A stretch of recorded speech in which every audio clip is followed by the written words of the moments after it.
দাম্পত্য জীবনে যদি স্বামী স্ত্রী উভয়ে যদি ধৈর্যশীল না হয়, সবরকারী না হয়, হুটহাট রিয়াকশন করে ফেলে, কখনো দাম্পত্য জীবনে সুখী হওয়া সম্ভব নয়। দাম্পত্য জীবনে সুখী হতে হলে সবর এবং শকর এই দুইটা মূল মন্ত্রের কোনো বিকল্প পথ খোলা নেই। সেটা স্বামীর জন্য প্রযোজ্য, স্ত্রীর জন্য প্রযোজ্য। স্বামী হিসাবে আপনি স্ত্রীর অনেক অনিয়মতা দেখতে পাবেন, অনেক কিছু দেখতে পাবেন, আপনার আকাঙ্ক্ষা, আপনার চাহিদা, প্রত্যাশার বিপরীত আপনাকে সবর করতে হবে। ভাইরা আমার, আমাদের প্রিয় নবী সাল্লাল্লাহু আলাইহি সাল্লামের দাম্পত্য জীবনে কিন্তু টুনটান সমস্যা হয়েছে। আপনারা মনে করতে পারেন নবী সাল্লাল্লাহু আলাইহি সাল্লামের ঘর, ওনার স্ত্রীগণ সাহাবী, তারা উম্মুল মুমিনিন আমাদের মা, এত মর্যাদাবান মানুষ, তাদের আবার ঝামেলা হয়েছে। ভাই, দাম্পত্য জীবনে টুকটাক সমস্যা তাদেরও হয়েছে। প্রিয় নবী সাল্লাল্লাহু আলাইহি সাল্লাম নিজে একদিন বাসা ছেড়ে মসজিদে নববীতে এসে মন খারাপ করে বসেছিলেন, তিনি বাসায় যাচ্ছেন না, অভিমান করে। ওমর রাদিয়াল্লাহু তাআলা আনহু বিষয়টা বুঝতে পেরে তার মেয়ে যেহেতু নবী সাল্লাল্লাহু আলাইহি সাল্লামের স্ত্রী, তিনি সেখানে গিয়ে ভেতরে প্রবেশ করে তার সাথে কথা বলে তথ্য উদ্ঘাটন করে সেটা মিটমাট করার ব্যবস্থা করেছেন। স্বয়ং নবী করিম সাল্লাল্লাহু আলাইহি সাল্লামের জামাতা, ইসলামের চতুর্থ খলিফা আলী রাদিয়াল্লাহু তাআলা আনহু, তার মতে এত মর্যাদাবান মানুষ, তার ঘরে স্ত্রী হিসাবে আছেন কে? মুহাম্মদ সাল্লাল্লাহু আলাইহি সাল্লামের মেয়ে, জান্নাতে নারীদের সর্দার ফাতিমা রাদিয়াল্লাহু তাআলা আনহা। এত বড় মানুষ তারা, স্বামী স্ত্রী দুইজন, দুই দিককার নেতৃত্বে, একজন যুবকদের নেতৃত্ব দিবে, আরেকজন জান্নাতি যুবতীদের, নারীদের নেতৃত্ব দিবে। এত বড় মর্যাদাবান মানুষ, তাদেরও দাম্পত্য জীবনে কিন্তু টুনটান হয়েছে। একবার আলী রাদিয়াল্লাহু তাআলা আনহু এসে মসজিদে টানটান হয়ে শুয়েছিলেন মাটিতে, মনটা খারাপ, ঘরে একটু হালকা ঝামেলা হয়েছে, তো এই জন্য মসজিদে নববীতে এসে মাটিতে শুয়ে আছেন। নবী করিম সাল্লাল্লাহু আলাইহি ওয়াসাল্লাম দেখে বুঝতে পেরেছেন, টের পেয়ে গেছেন যে কিছু একটা হয়েছে বাসায়। তখন তিনি জামাইকে ডেকে বললেন, কুমিয়া আবা তুরাব, এ মাটির বাপ, মাটিতে শুয়ে আছেন, এজন্য রসিকতা করে বললেন, এই মাটির বাপ উঠো, দাঁড়াও দেখি কি হয়েছে বলো। ভাইরা আমার, দাম্পত্য জীবনে টুকটাক সমস্যা হবেই হবে। যারা বিয়ে করেন নাই আগে থেকে প্রস্তুত থাকেন, বুকে পিঠে ছালার বস্তা সব বেঁধে রেডি থাকেন। বিশেষ করে সময় যেভাবে গড়াচ্ছে, তাতে করে সামনে থেকে হেলমেট পরেও যাওয়া লাগতে পারে। শুধু যাওয়া না, বাসায় ঢোকার সময় বাইক থেকে নামার পরে হেলমেটটা আগে খুলবেন না, আগে যা বুঝবেন পরিস্থিতি কি, তারপর হেলমেট খুলবেন। বুঝেন নাই? দাম্পত্য জীবনে টুকটাক সমস্যা হবেই, এটা প্রত্যাশিত। মনে রাখবেন, এই জিনিসটা যদি আপনি আগে থেকে মাথায় রাখেন, তাহলে আপনার কষ্ট অনেকখানি দূর হয়ে যাবে। আমরা অনেকে আকাশ থেকে নেমে পড়ি, কি বলে, এত বড় সাহস, এই কথা বলতে পারে কেন? ভাই আশ্চর্য হচ্ছেন কেন? এর চেয়ে বেশি কথা বলতে পারে, মাথা বাড়ি মারছে, আরে ভাই ছুরি মারে নাই যে শুকর আদায় করে। বুঝেন নাই কথা? একই কথা বোনদের জন্য প্রযোজ্য। আমার মা বোন যারা শুনছেন তাদেরকেও বলছি, আপনার স্বামীর একটা কথা শুনে আপনি আকাশ থেকে নেমে পড়ছেন, আকাশ ভেঙে পড়ছে মাথার উপরে, কি এটা বললো সে, আপনি ডিপ্রেসড হয়ে যাচ্ছেন। আরে বোন, ডিপ্রেসড হচ্ছেন কেন? এটা কেন? আরো শক্ত কথা আপনাকে বলতে পারে, এটা আপনি মাথায় রাখেন।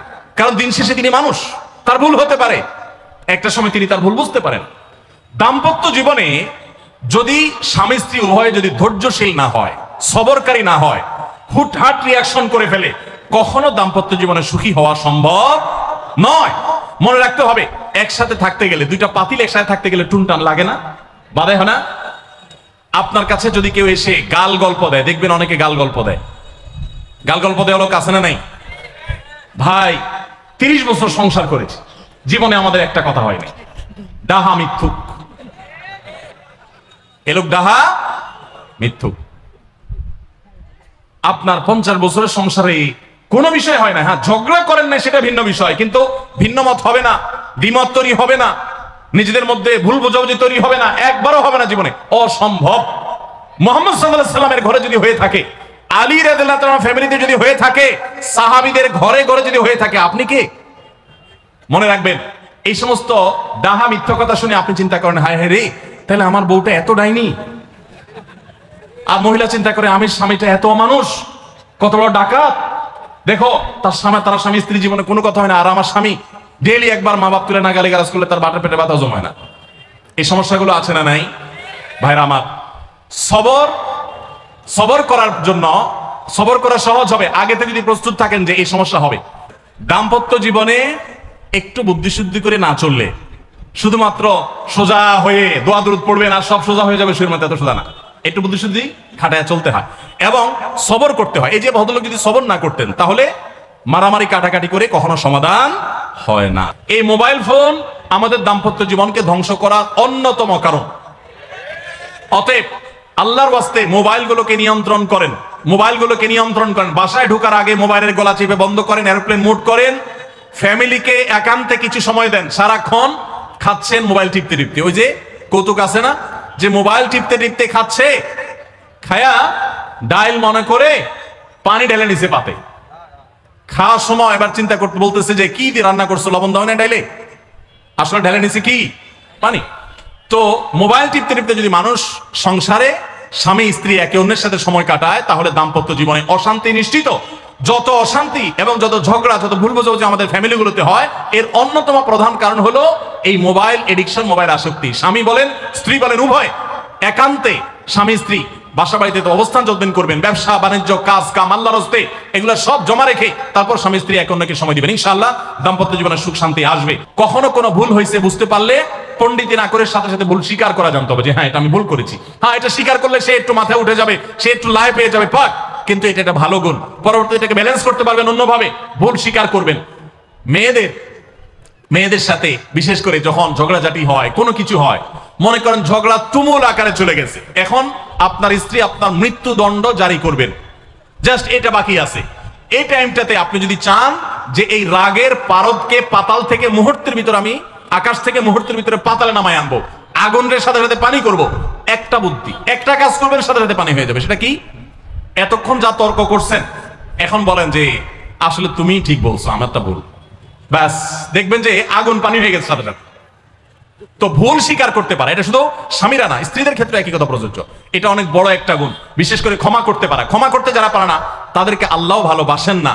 আল্লাহ তাআলা বলেছেন যে আল্লাহ তাআলা ক্ষমাশীল মানুষদেরকে ভালোবাসেন। বিধায় আমরা ক্ষমা করতে শিখবো ইনশাআল্লাহ। 9 নম্বর হলো শয়তান যে সমস্ত জায়গাতে ধোঁকা দেয়, এই জায়গাগুলোকে ক্লিয়ার রাখা। যেমন একটা পয়েন্ট বলি, স্বামী স্ত্রীর মধ্যে কিছু কিছু জিনিস প্রাইভেট থাকতে পারে।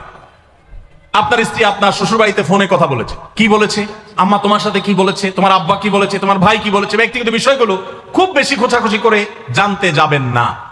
এগুলো জানতে গেলে অশান্তি হবে। এবং অনেক সময় দেখা যেতে পারে কোনো কিছু দেখে আপনার সন্দেহ হয়েছে, তাহলে এটা পেটের ভিতর রাখবেন না। আবার খারাপ ভাবে উপস্থাপন না করে সুন্দরভাবে উপস্থাপন করুন যে আমার কাছে এরকম মনে হয়েছে, তাতে সাময়িক ঝগড়া হোক, কিন্তু আপনি ক্লিয়ার হয়ে যাবেন এবং নিজেদের মধ্যে কোনো ঝামেলা থাকবে না। শয়তান বিশেষ করে ওয়াসওয়াসা, কুমন্ত্রণা, সন্দেহের রোগ দিয়া দাম্পত্য জীবনে সবচেয়ে বেশি অশান্তি তৈরি করে। এজন্য সন্দেহকে কোনো স্থান দিবেন না। যখনই সন্দেহ আসবে বুঝবেন যে শয়তান এটা সৃষ্টি করছে। সর্বশেষ 10 নম্বর হলো শাসন করার যদি কখনো দরকার হয়, স্বামী হোক আর স্ত্রী হোক বা সাধারণ মানুষের ক্ষেত্রে এটা প্রযোজ্য, রাগের মাথায় কখনো শাসন করবেন না। শাসন করতে হলে মাথা গরম হয়ে গেছে একটু সবর করবেন, ঠান্ডা মাথায় শীতল মাথায় তারপরে শাসন করবেন। যখন রাগ উঠছে তখন কিছু বলতে যাবেন না।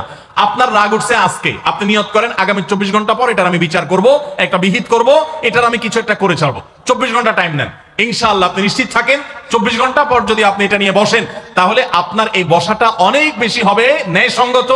এটাতে কোনো প্রকার সীমালঙ্ঘন থাকবে না, রাগের চোটে অন্যায় আচরণ হবে না, জুলুম হবে না, বাড়াবাড়ি হবে না, যথাযথ শাসন হবে। যে কোনো মানুষের ক্ষেত্রে এটা প্রযোজ্য। আপনার একটা ছেলে এমন কোন অন্যায় কাজ করছে, আপনি এখন তাকে মাথা হট হয়ে গেছে, এখন শাসন করতে গেলে জুলুম হয়ে যেতে পারে, একটু সবর করেন, সময় নেন, দেখবেন রাগটা প্রশমিত হয়ে লেভেলে চলে আসছে। এরপর যদি শাসন করেন দেখবেন জুলুম হবে না। তো স্বামী স্ত্রী উভয়ের ক্ষেত্রে একই কথা প্রযোজ্য। ঝগড়া যখন করতে মন চায়, মেজাজ যখন গরম হয়, তখন না করে একটু পরে করেন। আমি সৌদি আরবে প্রবাসে যখন ছিলাম, আমি দেখেছি অনেক বাংলাদেশি ভাইরা, তখন নেটের এত বেশি প্রচলন ছিল না, তারা মোবাইলে একটার পর একটা কার্ড রিচার্জ করতো 50 রিয়াল 100 রিয়াল দিয়া। কেন? শুধুমাত্র বউয়ের সাথে ঝগড়া করার জন্য। কিসের জন্য? কারণ কথা বলতেছে, মনে করেন কোন একটা বিষয় নিয়ে তুমুল বিশ্বযুদ্ধ বেঁধে গেছে দুজনের, এখন এই পাশ থেকে ওই পাশ থেকে কথা চালাচালি, ঝগড়াঝাটি চলতেছে, চিল্লানি চেঁচামেচি, হঠাৎ করে লাইন কেটে গেছে, ব্যালেন্স শেষ, দৌড় দিয়ে চলে গেছে দোকানে, এই তাড়াতাড়ি একটা কার্ড দেন ভাই, তাড়াতাড়ি রিচার্জ করতেছে। কেন? তাকে এখন কি করতে হবে? অসমাপ্ত ঝগড়ার সেকেন্ড ইনিংস শেষ করতে হবে। আবার কার্ড শেষ হয়ে যাচ্ছে, ইনিংস ঘোষণা হয়ে গেছে, আবার যায় সে কার্ড রিচার্জ করে থার্ড ইনিংসে ঝগড়া করছে। কত বড় বেকুব চিন্তা করে, কত বড় নির্বুদ্ধিতা। এই ঝগড়াটা স্বামী স্ত্রী যদি দুই জায়গায় থাকেন, ফোনে যদি ঝগড়া হয়, আমি বুদ্ধি দেই যে ফোনটা যখনই দেখলেন যে ঝগড়া শুরু হয়ে গেছে, তখন সাথে সাথে মোবাইলটা অফ করে ফেলা, অফ করে 3 দিন মাত্র রাখেন, অন্য একটা নাম্বার বাটন ফোন দিয়ে আপাতত অফিসের কাজ কাম ছাড়েন, আর বউয়ের সাথে যোগাযোগের নাম্বারটা 3 দিনের জন্য বন্ধ রাখেন।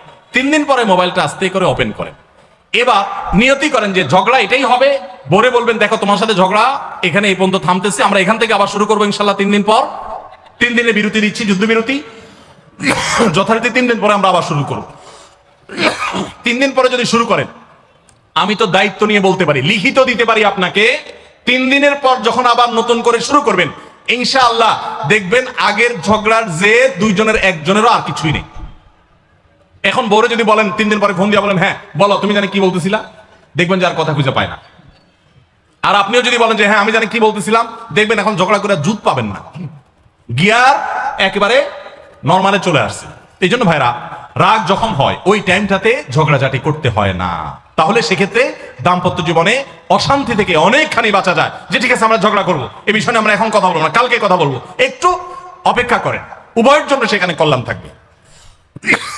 আল্লাহ তাআলা আমাদের সবাইকে এসব বিষয়গুলোকে দেখে মেনে চলার তৌফিক দান করুন।